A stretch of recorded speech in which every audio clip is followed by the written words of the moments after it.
was printed on the program. And we have also the faces of the three nominees presented to the State House of Assembly yesterday who were rejected. Their names are also in the program. Olarewaju Sanusi, let me read to his profile here, but he was rejected. An accounting and tax analyst who holds Bachelor of Science and Masters of Business Administration degrees. He has worked in accounting and taxation at different organizations such as Texas Income Tax and Insurance Services, Low Rate Income Tax and Insurance Services in Dallas, Texas, Spring Healthcare Limited, Dallas, Texas, Nexus Healthcare Resources in Texas, also Golden Choices Consultant in Houston, Texas, City of Fort Worth, USA, Marco Plus Healthcare Limited, USA, and Anchor Dredging Limited in Lagos. Sanusi is a member of the Dallas Institute of Healthcare Executive, Dallas Junior Chamber of Commerce, National Association of Tax Professionals, and National Association of Healthcare Advocacy Consultant. So he's one leg into healthcare, the other into tax, accounting, and taxation. Let's look at the other person, about Samuel. Let's look at this man. Yes. Let me introduce Judges Mark Nobleson, is our political correspondent.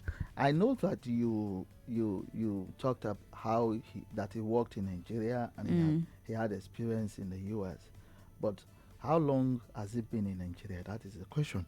How long has he been working in Nigeria? Is he familiar with the events and happenings? Exactly. That is.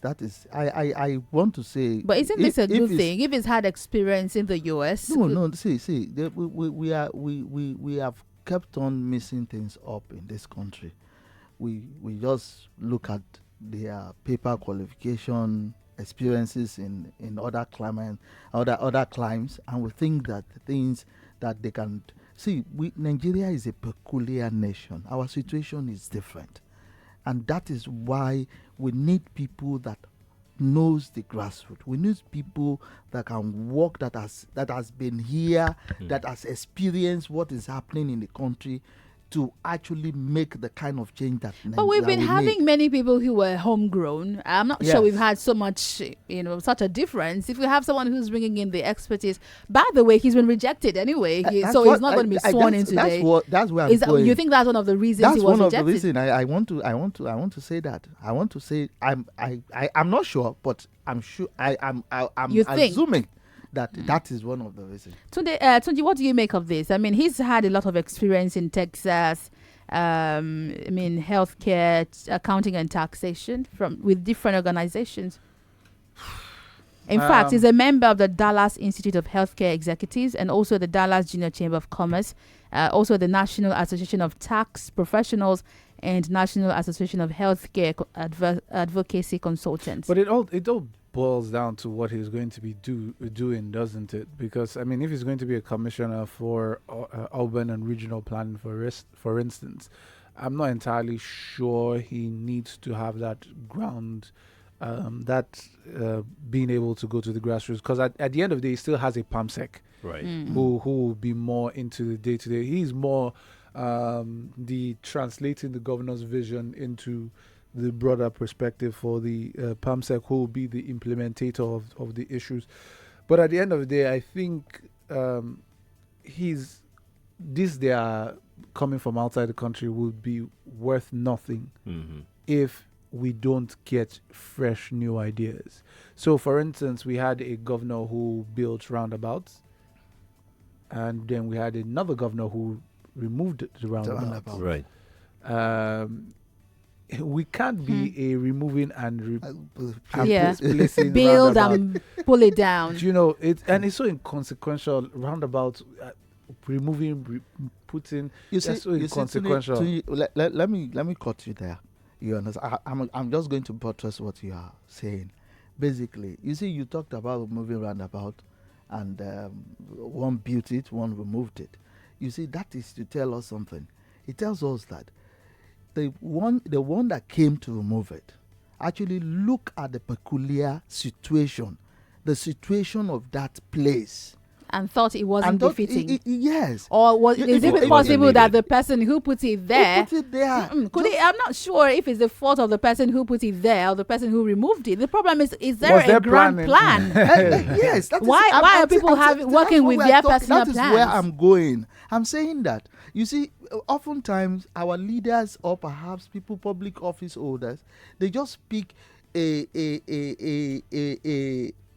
sample of certain things that were done. Somewhere. Yeah, a model somewhere, and just want to replicate it in Nigeria. It is not so. It's not going to work because we have a peculiar situation.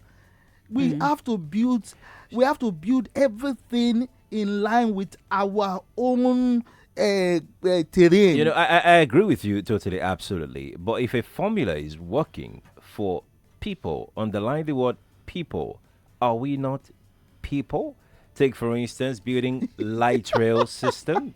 Take, for instance, no, but it's valid. Yes. You know, are we not people? Why can't we replicate something yes, like we that? can. What I'm saying is we can take a model, you understand, but that model needs to be tinkered with, to represent, to actually look at, in consideration of our own peculiar situation. Our demands. And an average Nigerian does not think like an average African man. Let's look at another person that was rejected. Mr. Samuel Obafemi George, as a politician, he was the assistant youth leader of the All Progressives Congress in Ethiopia, where he trained and set up over 50 youth in the acquisition of skills such as tailoring, cobbling, and hairdressing.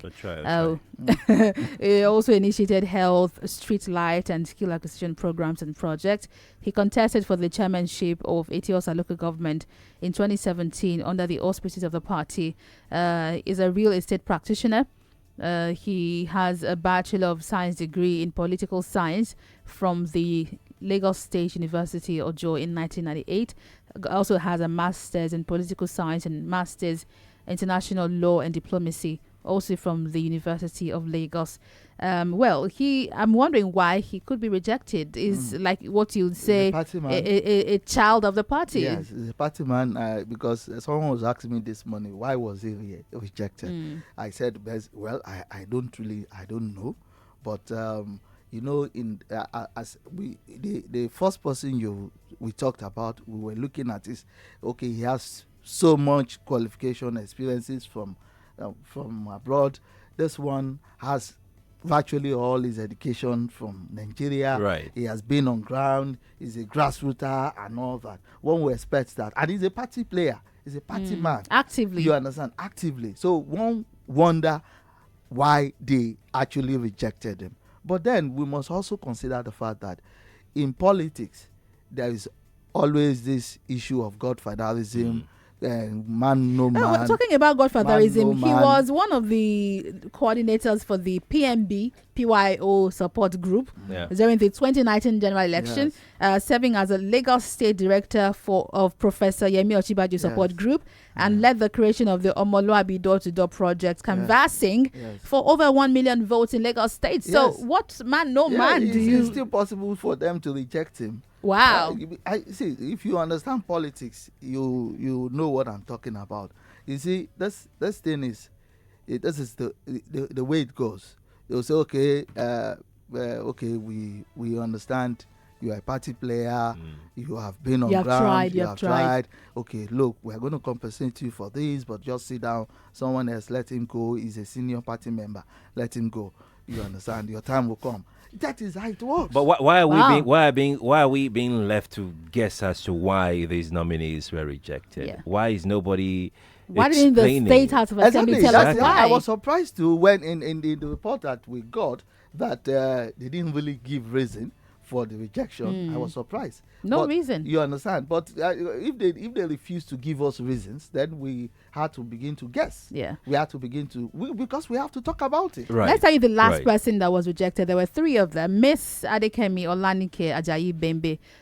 She was educated at the Imperial College in London, where she made an upper second in biochemistry She's a UK qualified chartered management accountant. She has worked in a number of multinational organizations such as ExxonMobil and Morgan Stanley.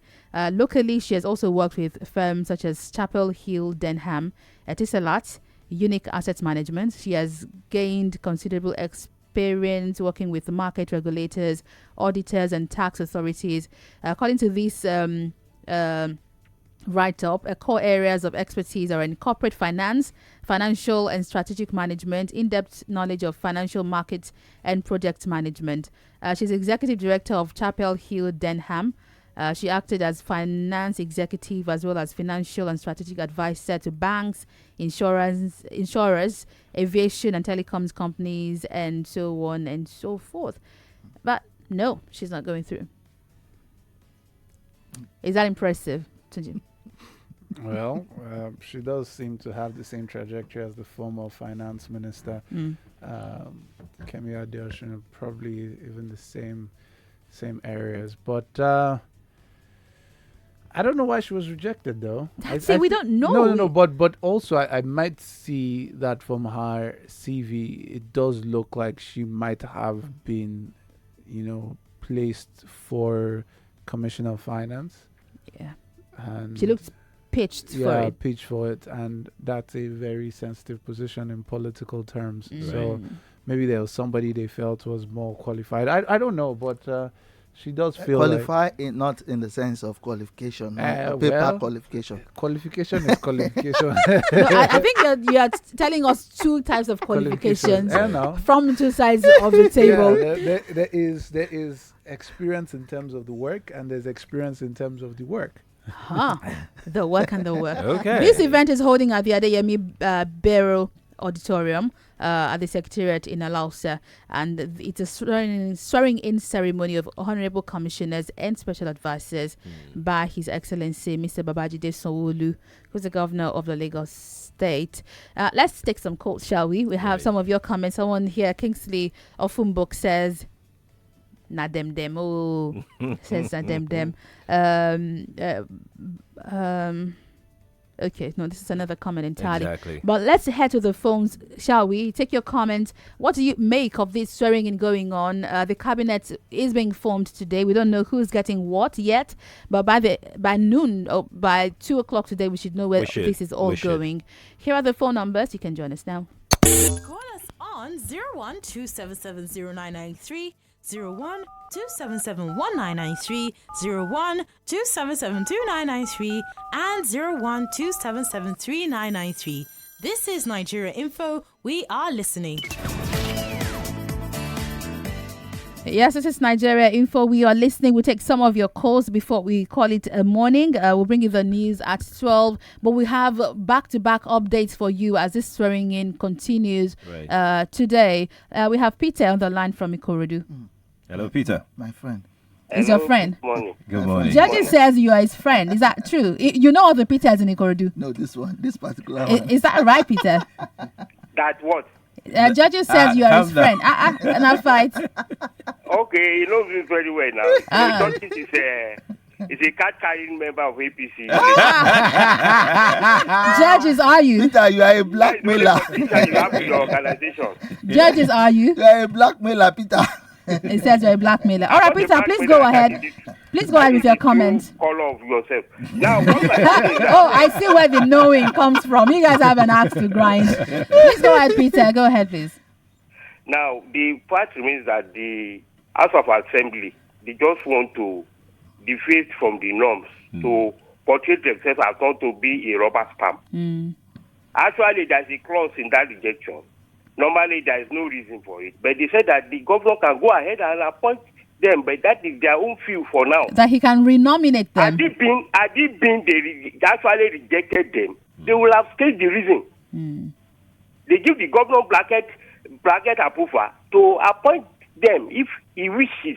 That is included in their listing. So it does not really matter, and I don't think it should be a matter for discussion. There's nothing going on in Lagos. Right. Lagos is in shambles, nothing is going to, and it's not going to. Okay, what are we doing with the 35 nominee? For what? There are special advisors as well. What are they there to do? 35. You can imagine the resources the financial resources that this one we got from Lagos. Well, all right. Thank you so much for calling us, Peter. Tunji, don't we need as many? To do what? He says we have too many. Why do we have 35 in total? I'm asking to do what? Because we already have Palm Sex. Yeah. Is okay? Because I'm trying to wonder if because by the virtue of what we see from each state, I don't think they should have as many. But of course, there is I don't know the words to use for it, but at the end of the day, I think it's down to activity as against productivity, because the perm secs are working. The perm secs have very vibrant people under them. So why do we need the commissioners? Or don't we need commissioners? I'm not saying we don't need commissioners. But if the perm secs are the ones doing, the bulk of the job. The heavy lifting. Or if we think the palm secs are doing the heavy lifting. No, I know that. But they are directly. I know the palm secs are doing heavy lifting. So palm secs are. What do the commissioners do? You had a palm sec over the other day. We have them here all the time. So the palm secs are doing the heavy lifting. Let me go with Tunji. You see, I said something when I came into the studio. I said I was wondering why this kind of heavy ceremony for the swearing in of commissioners and special advisors. I don't understand. So it tells, we're making a party out of it. Yes, it tells you something. It tells you what Tunji is saying, that it's more about not about the work, but about the activity. Don't forget that there is a way. The sitting governor now, the present governor of Lagos State, we knew what happened when he was during the electioneering process, when he was picked as the flag bearer of the party.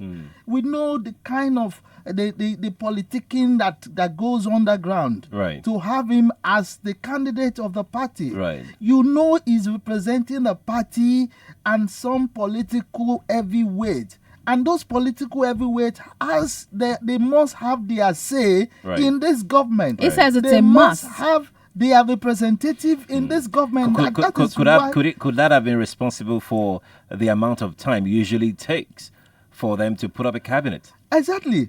If you notice, he sent a list first, the first set of lists, then he sent another one.